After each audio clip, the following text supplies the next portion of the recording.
नमस्कार students, welcome to discovery classes. Discovery classes के special series में आप सभी का हार्दिक स्वागत है। हमारे आज के इस वीडियो में हम शुरू करने जा रहे हैं एक ऐसा सीरीज जो आपके हिस्ट्री सेक्शन को मजबूती प्रदान करेगा। जी हाँ, भारतीय इतिहास। आज का जो विषय है वो है भारतीय इतिहास। इतिहास एक ऐसा विषय है स्टूडेंट्स जिसमें कहीं ना कहीं जीएस के सेक्शन में हम सब डरते हैं क्योंकि इसमें काफ़ी आंकड़े हैं, ठीक है, काफ़ी विश्लेषण चाहिए इसको पढ़ने का। लेकिन इस वीडियो के सीरीज के थ्रू हम आपके लिए इस विषय को काफ़ी आसान बनाने जा रहे हैं, ठीक है। मेरी कोशिश होगी कि ये सारे जो वीडियोस हों इस सीरीज़ के अंतर्गत वो आपके लिए लाभप्रद हों और सारे एग्ज़ाम में जो क्वेश्चंस आते हैं, चाहे वो आप पीसीएस की परीक्षा में आप बैठें या फिर एसएससी की परीक्षा में बैठें या फिर अन्य ऐसी परीक्षाएं जिनमें जीएस में इतिहास यानी कि हिस्ट्री का सेक्शन हो, उसमें अगर बैठे तो भारतीय इतिहास के श्रेणी में जो इतिहासकारों ने जो कैटेगराइजेशन किया है यानी कि हिस्ट्री को जो बांटा है, ठीक है, उसमें सबसे पहला जो श्रेणी, सबसे पहली जो कैटेगरी है वो है प्राचीन भारत। स्टूडेंट्स, प्राचीन भारत एक ऐसा सेक्शन है जिससे जुड़े हुए प्रश्न अक्सर आपको परीक्षाओं में देखने को मिलेंगे और इनसे जुड़े हुए या इस कह सकते हैं कि इस पोर्शन से जुड़े हुए जो क्वेश्चंस होते हैं वो तब जाकर और मुश्किल हो जाते हैं स्टूडेंट्स के लिए जब आपको इसकी कोई भी जानकारी या इसका कोई भी पहले का ज्ञान ना हो, ठीक है। तो प्रीवियस नॉलेज टेस्टिंग बहुत ज़रूरी है, ठीक है। तो साथ ही साथ यहाँ पे हम ये भी समझेंगे कि भारतीय इतिहास जो है वो प्राचीन भारत से शुरू होता है, तो आखिर इसे कैसे याद रख सकते हैं, ठीक है, कैसे आसान बनाया जा सकता है। क्योंकि कहीं ना कहीं बहुत सारे नोट्स जो होते हैं ना स्टूडेंट्स, नोट्स जो होते हैं वो अवेलेबल होते हैं मार्केट में, लेकिन क्या हम सचमुच याद रख सकते हैं इसे? क्या ये याद रखने लायक होते हैं? तो आपका जवाब बिल्कुल नहीं में होगा, ठीक है, क्योंकि कहीं ना कहीं मुश्किल यहाँ पे हमें देखने को मिलता है, ठीक है। लेकिन हम यहाँ पे अश्योर करते हैं कि आपके लिए ये जो वीडियोस हम लेकर आ रहे हैं, ये जो सीरीज़ है जिसमें आज से हम जो शुरू कर रहे हैं प्राचीन भारत का इतिहास, ठीक है, तो प्राचीन भारत आखिर कैसे याद रखा जा सकता है स्टूडेंट्स, कैसे दिमाग में रखा जा सकता है, वो समझते हैं, ठीक है। तो चलिए वीडियो को ज़्यादा स्ट्रेच नहीं करते हैं, ठीक है। आपको जैसे मैंने कि इसकी भूमिका बता दी कि हमारा जो मकसद है वो है प्राचीन भारत का इतिहास समझना, ठीक है। तो चलिए आपको मैं लिख कर समझाऊंगा, फिगर्स के थ्रू समझाऊंगा, मैपिंग के थ्रू समझाऊंगा, ताकि आपको इसका कॉन्सेप्ट समझ में आ जाए, प्राचीन भारत का इतिहास, ठीक है। तो चलिए शुरू करते हैं प्राचीन भारत का इतिहास को समझना। तो सबसे पहले अगर मैं आपसे कुछ प्रश्न उत्तरी करूं और साथ ही साथ आपसे चर्चा करता चलूं, ठीक है, तो आप मुझे अगर समझा सकें या कमेंट्स में जाकर बता सकें कि आखिर इतिहास कहते किसे हैं, इतिहास कहते किसे हैं, ठीक है। इसका जो परिचय है वो आप किसी को कैसे बताएंगे कि इतिहास क्या है? अगर कोई आपसे पूछना चाहे कि इतिहास क्या है बताओ, ठीक है, तो आप समझे होंगे कि इतिहास है ना, संधि विच्छेद अगर करें तो इसका सिंपल सा मतलब होता है कि अतीत काल की सारी जो घटनाएं होती हैं, ठीक है, उसे हम इतिहास के श्रेणी में रखते हैं, ठीक है। तो आप इसे समझेंगे कि अतीत, ठीक है, यानी कि पास्ट की घटनाओं, अतीत यानी कि पास्ट की घटनाओं की जानकारी देने वाली या वाले शास्त्र, जी हाँ, इतिहास एक शास्त्र है, ठीक है, को हम इतिहास कहते हैं, को इतिहास कहते हैं, ठीक है। मैं आपके लिए इस वीडियो में सुगम यानी कि काफ़ी इजी टेक्निक के थ्रू या पैटर्न के थ्रू समझाने की कोशिश करूँगा, ठीक है, जो कि हिंदी में है, राइट। तो ये आपको पॉसिबल है कि ये आसानी से समझ में आए, ठीक है। कोशिश करेंगे हम लोग कि और ज़्यादा इजी बनाएं, कुछ मैपिंग के थ्रू समझने की कोशिश करें, ठीक है। तो इतिहास के बारे में जैसे मैंने आपको डेफिनेशन दिया, चूँकि ये पहला वीडियो है स्टूडेंट्स, जो कि आपके किसी भी एग्जामिनेशन, चाहे आप जेपीएससी की बात कर लें, बीपीएससी की बात कर लें, Madhya Pradesh public service commission की बात कर लें, हरियाणा पब्लिक सर्विस कमीशन की बात कर लें, एसएससी चाहे वो स्टेट का हो या फिर सेंट्रल लेवल पे हो, जैसे जेएसएससी की परीक्षा, उड़ीसा के पब्लिक सर्विस कमीशन, या किसी भी दूसरे परीक्षाओं, साथ ही रेलवेज की परीक्षाओं की बात करें, तो इतिहास जो है ना वो बहुत ही इम्पोर्टेंट है, आप सबको पता है। तो चलिए, इतिहास क्या है? तो अतीत की घटनाओं की जानकारी देने वाले शास्त्र को इतिहास कहते हैं। ठीक है, अब चलिए यहाँ पे हम एक बात और समझेंगे कि प्राचीन भारतीय इतिहास को बेसिकली जब इसका एक सबके समझने लायक कॉन्सेप्ट वाइज अगर समझाने की किसी को कोशिश की जाए तो इसे 3 भागों में बांटा जाता है। ठीक है, तो यहाँ पे हम यह नोट्स में लिखते चलेंगे कि प्राचीन भारत के इतिहास को 3 वर्गों में बांटा गया है या 3 खंडों में बांटा गया है। ठीक है, बांटा गया है। तो क्या आप बता सकते हैं कि ये कौन कौन से हैं? ये 3 खंड कौन कौन से हैं? जी हाँ, पहला है प्राग ऐतिहासिक काल। जी हाँ, प्रागैतिहासिक काल। ठीक है, तो प्रागैतिहासिक काल। ठीक है, उसके बाद है आद्य ऐतिहासिक काल। आद्य ऐतिहासिक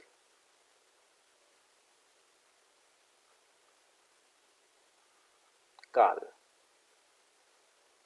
और तीसरा है और आखिरी है ऐतिहासिक काल। जी हाँ, ऐतिहासिक काल।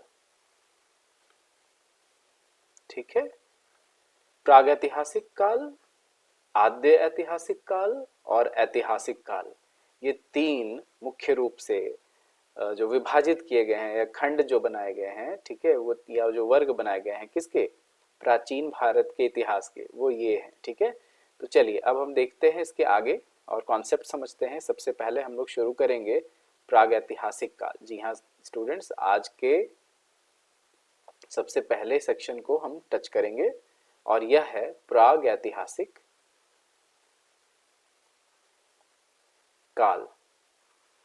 ठीक है, तो कैसे समझेंगे कि प्रागैतिहासिक काल आखिर है क्या? ठीक है, इसमें क्या है? तो सबसे पहले देखिए, ये जो प्रागैतिहासिक जो शब्द है इसका संधि विच्छेद करेंगे। ठीक है, तो ये है, पहला है प्राक और दूसरा है इतिहास। ठीक है, इससे बना है प्रागैतिहास। तो प्रागैतिहासिक यानी कि इस काल का जो इतिहास है स्टूडेंट्स, वो याद रखेंगे कि इसमें पूर्ण रूप से पुरातात्विक साधनों पर निर्भर है। ठीक है, और इसलिए इसका कोई लिखित साधन उपलब्ध नहीं है। ठीक है, तो पहला पॉइंट है कि इसका कोई लिखित प्रमाण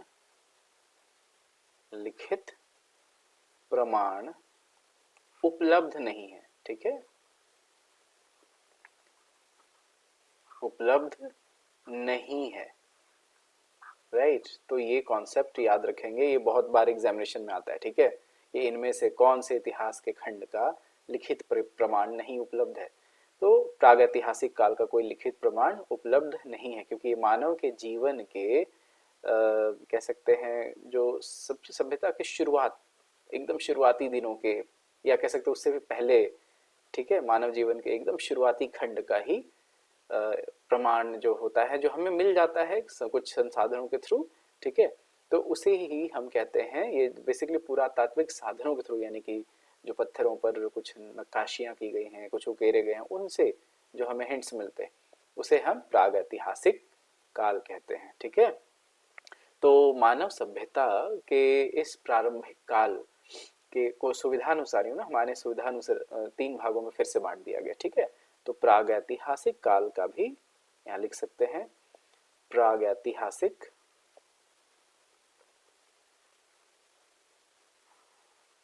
काल को को भी तीन भागों में बांटा गया है। ठीक है, बांटा गया है।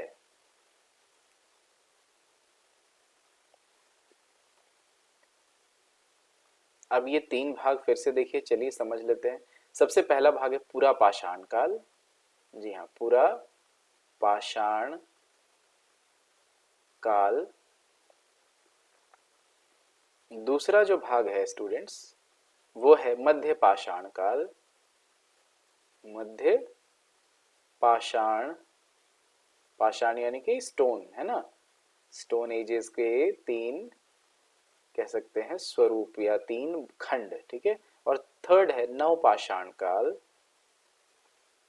ठीक है, नव पाषाण काल। इसे दूसरा नाम भी दिया गया, उत्तर पाषाण काल। ठीक है, ये याद रखेंगे, उत्तर पाषाण काल। चलिए, तो ये चीज दिमाग में रखें स्टूडेंट्स कि जो कह सकते हैं कैटेगराइजेशन हुआ है, वो पहला है पूरा पाषाण काल, दूसरा है मध्य पाषाण काल और तीसरा है नव पाषाण काल। चलिए हम आगे बढ़ते हैं अब। ठीक है, और अब सबसे पहले हम समझेंगे पूरा पाषाण काल। जी हाँ, पूरा पाषाण काल। ठीक है, तो पूरा पाषाण काल ये आखिर है क्या? तो सबसे पहले इसमें कुछ जो खास नोट्स हैं वो आप अगर लिखते जाएं या फिर नोट मेकिंग करते जाएं तो आपके लिए समझना बहुत ही सुगम होगा, बहुत ही सरल हो जाएगा। ठीक है, तो चलिए सबसे पहले समझते हैं पूरा पाषाण काल में क्या है खास। ठीक है, आई होप कि आपको मेरी हैंडराइटिंग समझ आ रही होगी। तो मैं कोशिश कर रहा हूँ कि मैं आपके लिए ये नोट मेकिंग करूँ ताकि आपको भी अपना नोट मेकिंग आसानी से करने का कह सकते हैं एक रास्ता मिले, और जो इंपॉर्टेंट पॉइंट्स स्टूडेंट्स हम उसी की चर्चा कर रहे हैं। ठीक है, जो जिनसे परीक्षाओं में क्वेश्चंस पूछे जाते हैं। तो चलिए पूरा पाषाण काल। ठीक है, तो पूरा पाषाण काल के बारे में जब हम चर्चा करते हैं तो इसमें हैंड एक्स, ठीक है, यहाँ पे आप लिख सकते हैं हैंड एक्स, जिसको लोग एक्स भी पढ़ते हैं, क्लीवर, राइट। हम हिंदी इंग्लिश दोनों में कह सकते हैं बाइलिंगुअल वे में नोट्स बना रहे हैं ताकि कहीं किसी तरह की कोई समस्या ना हो। ठीक है, स्क्रैपर,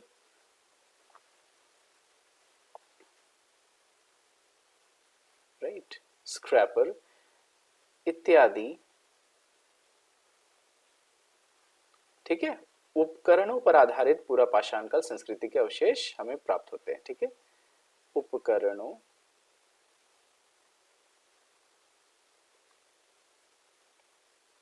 ओके पर आधारित, पर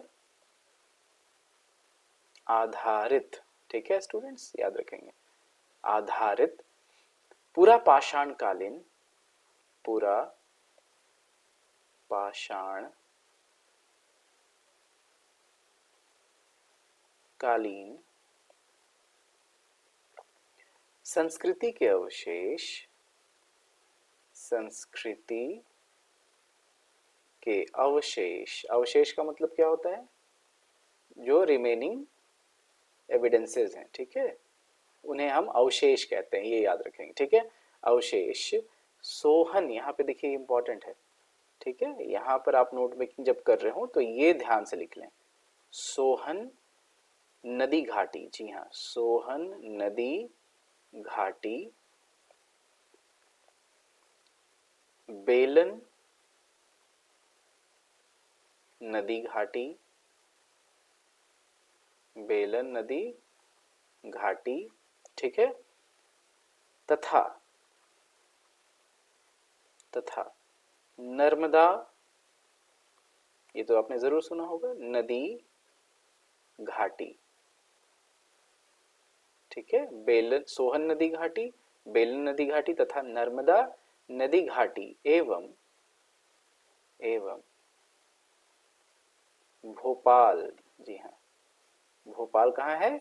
अभी के मध्य प्रदेश राज्य में। ठीक है, भोपाल के पास भोपाल के पास भीमबेटका, मध्य प्रदेश में आप सब जानते हैं भीमबेटका की गुफाएं, ठीक है। भीमबेटका नामक पत्थर पर यहाँ पर चित्रण किया गया है, ठीक है।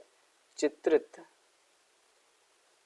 चित्रित शैलाश्रयों, शैलाश्रयों का मतलब क्या होता है? पत्थरों का निवास स्थान, ठीक है। आश्रय मतलब निवास स्थान और शैल मतलब पत्थर, ठीक है, से प्राप्त हुआ है, ठीक है, प्राप्त हुआ है। तो यहाँ पर आप ध्यान देंगे, अब मैं आपको कुछ इंपॉर्टेंट चीजें समझा दूंगा, ठीक है, ताकि यहाँ आपको कोई किसी तरह की कोई समस्या ना हो।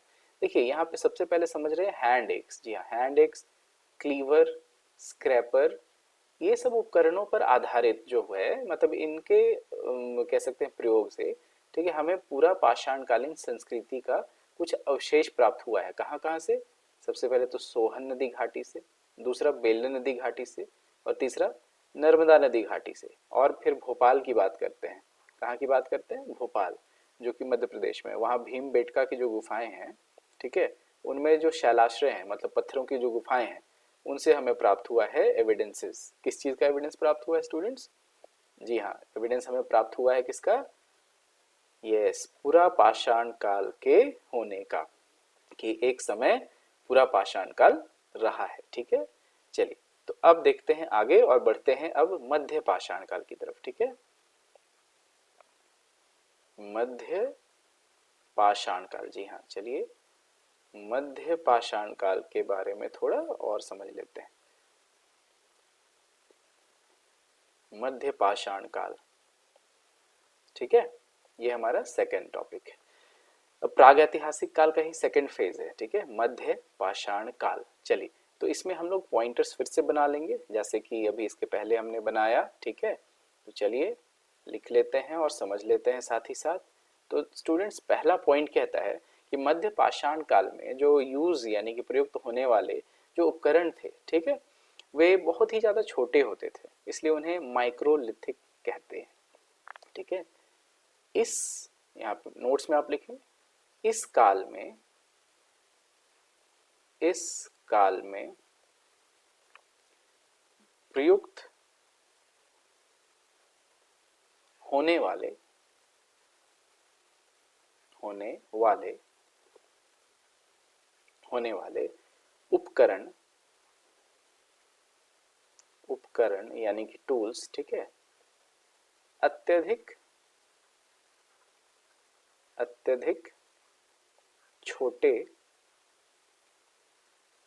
छोटे हुआ करते थे, ठीक है, हुआ करते थे,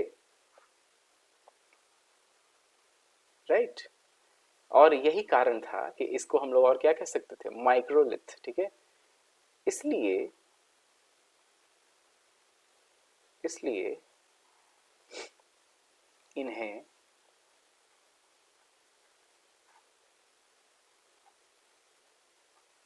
माइक्रोलिथ, ठीक है, और इसी एज को हम लोग माइक्रोलिथिक एज भी कहते हैं, ठीक है, इन्हें माइक्रोलिथ कहते हैं, ठीक है। और यही कारण है कि इस एज को हम लोग माइक्रोलिथिक एज भी कहते हैं, ठीक है। आई होप कि ये पॉइंट क्लियर हो। चलिए, अब बढ़ते हैं स्टूडेंट्स आगे, और अगला जो पॉइंट है, अगला जो कड़ी इसमें जुड़ता है वो क्या है? लिखेंगे मध्य प्रदेश, राइट, मध्य प्रदेश, राइट, मध्य प्रदेश के आदमगढ़, मध्य प्रदेश के आदमगढ़, ठीक है, और राजस्थान, और राजस्थान के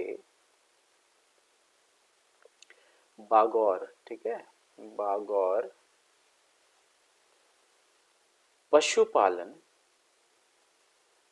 पशुपालन, ठीक है, का प्राचीनतम साक्ष्य यानी एविडेंस, ठीक है, साक्ष्य मतलब एविडेंस, ठीक है, प्रस्तुत करते हैं या प्रदान करते हैं, ठीक है। तो ये पॉइंट भी हमारा क्लियर है कि मध्य प्रदेश के आदमगढ़ और राजस्थान के बागौर में पशुपालन, जी हाँ, यहाँ पे इम्पोर्टेंट क्या है स्टूडेंट्स, ये याद रखेंगे, ठीक है, पशुपालन, ठीक है। मैं आपको थोड़ा सा यहाँ पे क्लियर कर दूं कि एमपी की बात कर रहे हैं, ठीक है ना, मध्य प्रदेश के आदमगढ़ और राजस्थान के बागौर में, ठीक है, पशुपालन, इसका सबसे कह सकते हैं ओल्डेस्ट एविडेंस प्राप्त होता है, प्राचीनतम साक्ष्य प्राप्त होता है, ठीक है। तो आई होप कि आपको क्लियर हो, ठीक। अब चलिए, अब बढ़ते हैं नेक्स्ट, है ना, इसमें इसी काल में लिखेंगे, इस काल में यानी कि मध्य पाषाण काल में, ठीक है, इस काल में, जी हाँ, मानव के अस्थिपंजर, मानव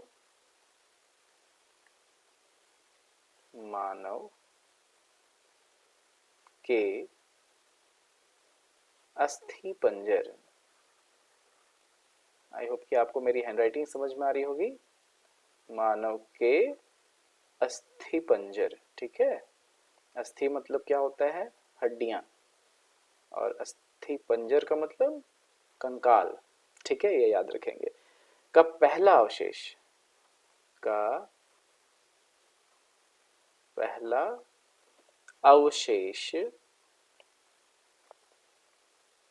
अवशेष प्राप्त हुआ, ठीक है ना, कहां से प्राप्त हुआ, प्रतापगढ़, ठीक है, प्रतापगढ़। ये प्रतापगढ़ कहाँ है स्टूडेंट्स, तो भारत के आज के उत्तर प्रदेश में है, ठीक है, राइट। अब वहां पे भी कहा के सराय नाहर,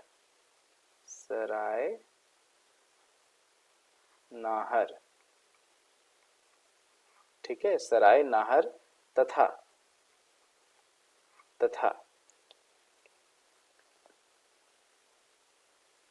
महदहा, ठीक है, नामक स्थान से प्राप्त हुआ, ठीक है।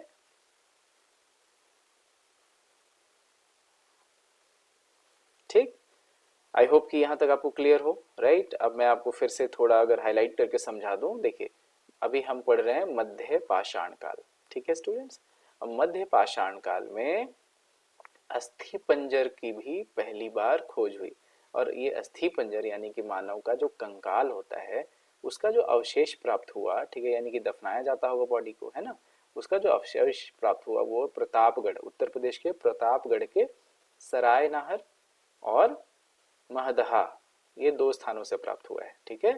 तो यह याद रखेंगे, इंपॉर्टेंट है किस राज्य में प्राप्त हुआ, तो उत्तर प्रदेश, ठीक है, ये चीज याद रखेंगे, यूपी में प्राप्त हुआ है, और यूपी के किस जिले में प्राप्त हुआ है, वहां पे जनपद भी कहते हैं, ठीक है, अभी भी आप यूपी अगर जाएंगे तो वहां जनपद कहा जाता है, ठीक है, तो प्रतापगढ़ जनपद से, ठीक है, प्रतापगढ़, राइट, इलाहाबाद से ज्यादा दूर नहीं है, प्रतापगढ़, ठीक है। चलिए, आई होप कि यहाँ तक तो कॉन्सेप्ट क्लियर हो आप सबका। अब चलिए बढ़ते हैं आगे, ठीक है, और देखते हैं कि क्या है अब आगे। तो अब हम समझेंगे स्टूडेंट्स, ठीक है, नेक्स्ट पॉइंट, और नेक्स्ट पॉइंट है ये, चलिए, नव पाषाण काल, ठीक है, नवपाषाण काल, ठीक, तीसरा जो खंड है वो है नवपाषाण काल, तीसरा जो वर्ग है वो है नवपाषाण काल, ठीक है, प्राग ऐतिहासिक काल का तीसरा सेगमेंट। चलिए, अब हम देखते हैं कि नवपाषाण काल में क्या क्या खास बातें हुई। सबसे पहले तो नवपाषाण युग के प्रथम प्रस्तर उपकरण, ठीक है, जो कि उत्तर प्रदेश के जिले में यहाँ पे टोंस नदी घाटी थी, ठीक है, उसमें सबसे पहले प्राप्त हुई है, राइट। तो यहाँ पे आप नोट्स लिख लेंगे, नव पाषाण काल के प्रथम प्रस्तर उपकरण मतलब अभी मैंने थोड़ी देर पहले समझाया था, टूल्स। ठीक है, यूपी के टोंस नदी घाटी, ठीक है, टोंस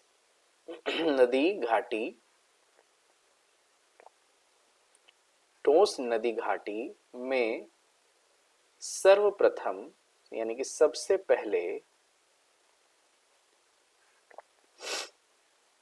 1860 में, ठीक है, 1860 ईस्वी में लेमेसुरियर, ठीक है, याद रखेंगे, मैं नाम लिख देता हूं, लेमे, या फिर इसको कह सकते हैं, ऐसे लिख लेंगे ना, लेनमे, ठीक है, सुरियर, ओके। सो लेनमेसुरियर ने, ये नाम है व्यक्ति का, ठीक है, खोजकर्ता का, प्राप्त किया।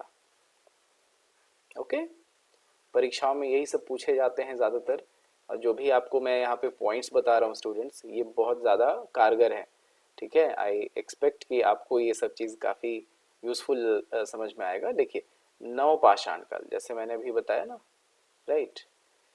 चलिए मैं आपको थोड़ा हाईलाइट करके यहाँ समझाने की कोशिश करूँगा। जी हाँ, नवपाषाण काल की बात कर रहे हैं स्टूडेंट्स। नवपाषाण काल में प्रथम प्रस्तर उपकरण, राइट, यूपी के टोंस नदी घाटी में सबसे पहले 1860 ईस्वी में किस व्यक्ति ने प्राप्त किया? यस, लेनमेसुरियर, ये याद रखेंगे, लेनमेसुरियर ने प्राप्त किया। ठीक है, चलिए अब बढ़ते हैं आगे स्टूडेंट्स और देखते हैं अब नेक्स्ट पॉइंट यानी कि अगला पॉइंट। ठीक है, अगला पॉइंट क्या है, let's try and understand. Basically नवपाषाण युगीन प्राचीनतम बस्ती पाकिस्तान में स्थित है, ठीक है, वो बलूचिस्तान में, ठीक। तो लिख सकते हैं इस काल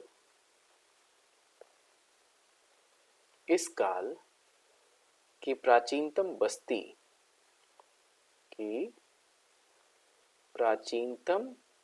बस्ती, ठीक है, पाकिस्तान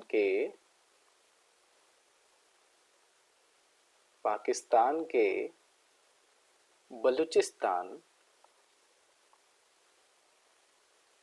बलूचिस्तान प्रांत में या प्रांत के मेहरगढ़ में है, ठीक है, मेहरगढ़ में है। ये चीज याद रखेंगे स्टूडेंट्स, ठीक है। मेहरगढ़ की चर्चा बार बार होती है, ठीक है, तो मेहरगढ़ याद रखेंगे, काफी इंपॉर्टेंट जगह है, ठीक है, इतिहासकारों के संदर्भ में या इतिहास के संदर्भ में अगर बात की जाती है तो इस काल की प्राचीनतम जो बस्ती प्राप्त हुई वो कहाँ है? आज के पाकिस्तान के किस प्रांत में? बलूचिस्तान प्रांत के मेहरगढ़ में। जी हाँ, मेहरगढ़ याद रखेंगे, ठीक है, ओके। चलिए अब हम लोग बढ़ते हैं आगे, अब देखते हैं अगला पॉइंट, ठीक। Let's see the next point. The next point says, ये क्या कहता है, लेट्स ट्राई एंड अंडरस्टैंड। नवपाषाण कालीन जो स्थल है, ठीक है, राइट, इसमें यहाँ पे लिख सकते हैं इस काल के स्थल, इस काल यानी नवपाषाण काल के स्थल कौन कौन से, चलिए देखते हैं। सबसे पहले तो बहुत ही इंपॉर्टेंट बुर्ज होम, ठीक है, बुर्ज होम, ओके, एवं गुफ कराल, ठीक है, गुफ कराल, राइट। ये दोनों कहाँ है? कश्मीर में। कहाँ है ये? जी हाँ, कश्मीर में है, ठीक है, राइट। से अनेक गड्ढा घर जिसको बोल सकते हैं, ठीक है, जिसको हम लोग कहते हैं गर्तावास, राइट, गर्तावास यानी कि गड्ढे का घर, राइट, गर्तावास यानी कि गड्ढे का घर, ठीक है, प्राप्त हुए हैं। इसके अंदर ही बहुत सारे लाइक मृद भांड भी प्राप्त हुए हैं, ठीक है। यहाँ पे कॉमा देकर लिख लेंगे, मृद भांड यानी कि मिट्टी की बर्तन, मिट्टी के बर्तन, ठीक है। तो यहाँ पे आप लिख सकते हैं मृद भांड, मृद भांड और एवं हड्डियां, ठीक है, हड्डियां प्राप्त हुए हैं, प्राप्त हुए हैं। स्टूडेंट्स, ये जो नोट्स मैं आपको समझा रहा हूँ ना, ये आपके किसी भी पीसीएस लेवल के एग्जामिनेशन में भी काम आएगा, ठीक है। तो आप याद से नोट मेकिंग कर लें और इस वीडियो को जितना ज़्यादा आप रिवाइज करें, ठीक है, आपके लिए उतना ही ज़्यादा फायदेमंद होगा, ठीक है। तो चलिए, सबसे पहले तो अभी जैसे मैंने आपको बताया समझाया, ठीक है, यहाँ पर ध्यान रखने वाली बात क्या होगी, अगर आपको ये चीज़ समझना है, ठीक है, कि क्या खास है इस काल के बारे में, तो ये तीनों पॉइंट्स याद रखने होंगे। सबसे पहला, नवपाषाण काल के प्रथम स्तर उपकरण उत्तर प्रदेश के टोंस नदी घाटी के एरिया में प्राप्त हुआ है, ठीक है। दूसरा हमने समझा इस काल में प्राचीनतम बस्ती मेहरगढ़ में है, जो कि बलूचिस्तान पाकिस्तान में है। और तीसरा, इस काल के जो मुख्य है स्थल वो है बुर्जहोम और गुफकराल, यहीं से, और ये कश्मीर में, और यहीं से गड्ढों के मकान, गड्ढे वाले घर, ठीक है, मृद भांड, ठीक, और हड्डियां भी प्राप्त हुए हैं। अभी ये बहुत सारे एविडेंसेस देते हैं कि उस समय में क्या होता होगा, लोग किस तरह का जीवन शैली व्यतीत करते होंगे, ये सारी चीज़ें हमें पता चलती हैं, ठीक है। अब आगे बढ़ेंगे और इसी नवपाषाण काल के बारे में ही कंटिन्यू करेंगे, ठीक है। तो चलिए, नवपाषाण काल में आगे समझेंगे कि एक पॉइंट यहाँ पे कहता है स्टूडेंट्स, बुर्ज होम, है ना, यहाँ पे बेसिकली बुर्ज होम जो है ना उत्तर प्रदेश और बिहार के बॉर्डर में, ठीक है, बुर्ज होम। तो बुर्ज होम तो चलिए, ये मैंने जैसे बताया, ये सॉरी, ये कश्मीर के बॉर्डर में होगा, ठीक है, ये याद रखेंगे, बुर्ज होम और गुफकराल, ये कश्मीर एरिया में है, ठीक है। तो ध्यान रखेंगे, बुर्ज होम जो है ना, वहां से लिखिए, बुर्ज होम से, बुर्ज होम से प्राप्त, प्राप्त कब्रों में, राइट, कब्रों में यानी ग्रेव्स में, राइट, पालतू कुत्तों को, ये बहुत इंपॉर्टेंट क्वेश्चन है स्टूडेंट्स, पालतू कुत्तों को, ठीक है, कुत्तों को उनके, उनके मालिकों, मालिकों के साथ दफनाया जाता था, ठीक है। बुर्ज होम से प्राप्त कब्रों में पालतू कुत्तों को उनके मालिकों के साथ, साथ दफनाने या दफनाए जाने, दफनाए जाने के साक्ष्य मिलते हैं, ठीक है, के साक्ष्य मिलते हैं। ऑलराइट, तो ये घटना कहाँ घटी भाई, तो बुर्ज होम में, ठीक। तो ये चीज याद रखना है, ठीक, बुर्ज होम में ऐसा हुआ है। चलिए, अब देखते हैं नेक्स्ट पॉइंटर। तो नेक्स्ट पॉइंटर क्या कहता है, लेट्स सी। अब हम आते हैं बिहार प्रांत में, यहाँ पे एक जगह का नाम है चिरांद, ठीक है, चिरांद, ये कहाँ है, जी हाँ, बिहार और यूपी के बॉर्डर में, ठीक है। तो चिरांद जो जगह है बिहार में है, राइट। इस जगह पर इस काल के पूरा स्थल, यह एकमात्र स्थान है जो बिहार में, ठीक है, राइट। और यहाँ पे हड्डियों के उपकरण बनाए हैं, ठीक है, से हड्डियों, हड्डियों के उपकरण, के उपकरण प्राप्त हुए हैं, प्राप्त हुए हैं। This you have to keep in your mind. एकमात्र जगह है जो बिहार में है वो है चिरांद, किस काल का, नवपाषाण काल का, ठीक है, ये चीज याद रखिएगा। चलिए, अब नेक्स्ट इंपॉर्टेंट पॉइंट है, राइट। इलाहाबाद, यूपी के इलाहाबाद। और इसका आज के डेट में नाम क्या हो चुका है इलाहाबाद का नाम? Yes, Prayagraj, right. इलाहाबाद का नाम क्या हो चुका है? प्रयागराज, ठीक है। तो प्रयागराज जो है राइट में स्थित, लिख लीजिएगा, प्रयागराज में स्थित कोल्डिहवा, कोल्डिहवा, ये बहुत इंपॉर्टेंट जगह है स्टूडेंट्स। कोल्डिहवा एकमात्र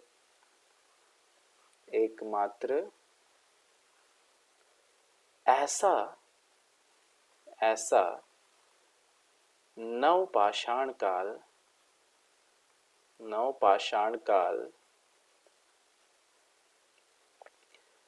प्रांत है या स्थल है, ठीक है, लिख लीजिए, पूरा स्थल है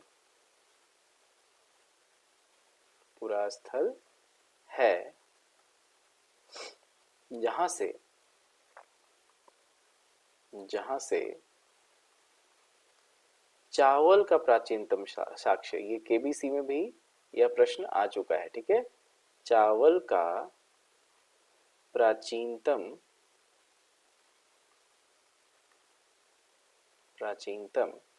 साक्ष्य प्राप्त हुआ है, ठीक है। चलिए, आई होप कि ये क्लियर हो। बहुत ही कमाल का ये वीडियो है आपके लिए, ठीक है। अगर आप प्रॉपर तरीके से इतिहास को समझना चाहते हैं, जानना चाहते हैं स्टूडेंट्स, तो एक एक पॉइंट जो मैंने आपको समझाया है वो एक एक पॉइंट आपके लिए बहुत ही इम्पोर्टेंट है, ठीक है। तो चलिए मैं आपको फिर से यहाँ कुछ हाईलाइटेड चीज़ें समझा दूँ। बुर्ज होम जो कि कश्मीर में है, ठीक है, यहाँ पहली बार देखा गया कि कब्रों में पालतू कुत्तों को उनके मालिकों के साथ दफनाया गया है, ठीक है। ऐसे साक्ष्य मिले, एविडेंसेस मिले, ठीक है। दूसरी बात हम फिर से समझ लेते हैं, चिरांद जो कि बिहार में है, यहाँ हड्डियों के उपकरण प्राप्त हुए। और फिर तीसरी बात, इलाहाबाद जिसका आज के डेट में नाम है प्रयागराज, यहाँ एक जगह है उसका नाम है कोल्डिहवा, और ये एकमात्र ऐसा नवपाषाण काल पूरा स्थल है जहाँ से चावल की खेती या कह सकते हैं चावल का प्राचीनतम साक्ष्य प्राप्त हुआ है, ठीक है। तो है ना ये इम्पोर्टेंट। चलिए अब हम बढ़ते हैं आगे, और अब आपको एक और पॉइंट यहाँ पे मैं समझा दूँ, ठीक है, एक और पॉइंटर यहाँ पे समझा दूँ, बतला दूँ, ठीक। तो चलिए देखते हैं ये क्या है ना। नेक्स्ट पॉइंटर कहता है, नवपाषाण युग के निवासी सबसे पुराने कृषक समुदाय थे, ठीक है, राइट। और वो मिट्टी और सरकंडों के बने हुए गोलाकार आयताकार घरों में रहते थे, ठीक है, राइट। तो इस काल के, यहाँ पे आप लिख सकते हैं, इस काल के कृषक गोलाकार या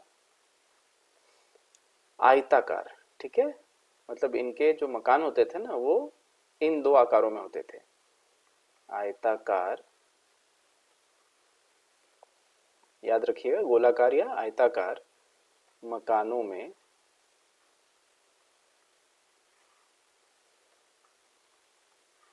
निवास करते थे, ठीक है, निवास करते थे, ठीक। तो उनके मकान के आकारों के बारे में भी प्रश्न पूछे जाते हैं स्टूडेंट्स। आपको पता है कि परीक्षाओं में कितने जटिल प्रश्न पूछे जा सकते हैं, ठीक है, आपको उनके लिए तैयार भी रहना पड़ता है। तो चलिए स्टूडेंट्स, यहाँ पे आप देख लीजिए कि जो खेतीहर होते थे, कृषक होते थे, वो गोलाकार या आयताकार अपना मकान खुद बनाते थे, ठीक है, मिट्टी के मकान होते थे, जाहिर सी बात उस समय सीमेंट तो था नहीं, ठीक है। तो इस तरह से उनके मकान बने होते थे। और चलिए अब हम लोग बढ़ते हैं आगे और देखते हैं इसी कड़ी में अगला पॉइंट क्या कहता है। तो चलिए नेक्स्ट पॉइंट को समझते हैं, ठीक है। तो नेक्स्ट पॉइंट याद रखिएगा, अब हम बात करने वाले हैं कि मुख्य रूप से फसलें कौन सी थी, ठीक है। तो यहाँ पर लिख लीजिएगा मुख्य फसलें, मतलब मुख्य फसलों से प्रश्न भी पूछे जाते हैं ना। तो मुख्य फसलें नवपाषाण काल में कौन कौन सी थी? तो सबसे पहले तो गेहूं, ठीक है, राइट, गेहूं, राइट। उसके बाद फिर जौ, जौ, राइट, और रुई, ठीक है ना। इनकी खेती मुख्य रूप से उस समय होती थी, ठीक। और उस समय फिर कच्ची ईंटों का भी निर्माण शुरू हो गया था, तो लोग मकान बनाना शुरू कर चुके थे, ठीक है, राइट। और यहाँ पे लिख लेंगे दक्षिण भारत, यानी कि साउथ इंडिया। तो दक्षिण भारत, आखिर इस काल से अछूता तो वो भी नहीं होगा, है ना। तो दक्षिण भारत में जो ये काल है, दक्षिण भारत में नवपाषाण काल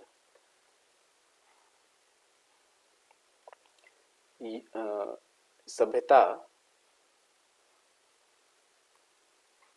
ठीक है, सभ्यता का मुख्य स्थल, का मुख्य स्थल, मुख्य स्थल कहाँ है पता है?